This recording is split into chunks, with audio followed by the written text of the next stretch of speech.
വണ്ടീന്നോ? ഇന്ന് എന്തേ മഹാനും കിട്ടേ എഴുന്നള്ളി? എന്നാ പിടിച്ചോ. അതേതായാലും നന്നായി. എപ്പോഴും ക്ലാസ്സിലുള്ള കുട്ടികളൊന്ന് കാണാലോ. അല്ലാതെ പഠിച്ചാനൊന്നും അല്ലല്ലേ. അപ്പോഴും എന്റെ തർക്കുത്തരത്തിന് ഒരു കുറവില്ല. എന്റെ അമ്മ എന്തായാലും എനിക്കൊന്ന് കാണണം. കുറച്ച് കാര്യങ്ങളൊന്നും പറയാനുണ്ട്. എന്നോട് പറയണ്ടാണ് എന്നോട് അറിയില്ലേ? അമ്മനോട് പറയണ്ടാണ് അമ്മനോട് പറയാം.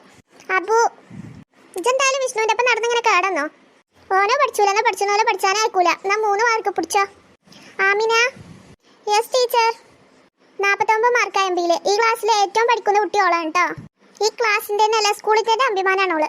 എന്താ അമിന എന്നിട്ട് എന്റെ മുഖത്തൊരു സന്തോഷമില്ലാത്ത? ഓള് ബാക്കി ഒരു മാർക്ക് എങ്ങോട്ടാ പോയി നോക്കിയ കാര്യം. കണക്ക് എന്റെ കാര്യം നോക്കിയാ പോരാ. ബൊജ്ജ് എന്തിനാ ഓളെ കാര്യത്തിൽ തലയിടുന്ന? ഓളെ കാര്യത്തിൽ ഞാൻ തലയിടണ്ട ടീച്ചറെ. തലയിടണേ. അതെന്തിനാ ഡാബു? ആമിന ആ ഒരു മാർക്ക് പോട്ടെ. അടുത്ത പരീക്ഷയിൽ എംബിയിലെ 80 പഠിച്ചിട്ടുണ്ട് കേട്ടോ. അതിൽ കുറച്ച് സ്പെല്ലിംഗ് മിസ്റ്റേക്ക് വന്നിക്കണു. അതാ ടീച്ചർ ഒരു മാർക്ക് കുറച്ച്. Okay teacher. ലച്ചു 20. ലച്ചു നീ എന്താ മാസം കണ്ടൊക്കെയാണോ നീച്ചിക്കേ? Yes miss. 20 മാർക്ക്. 20 മാർക്കൊക്കെ ഉണ്ടോ?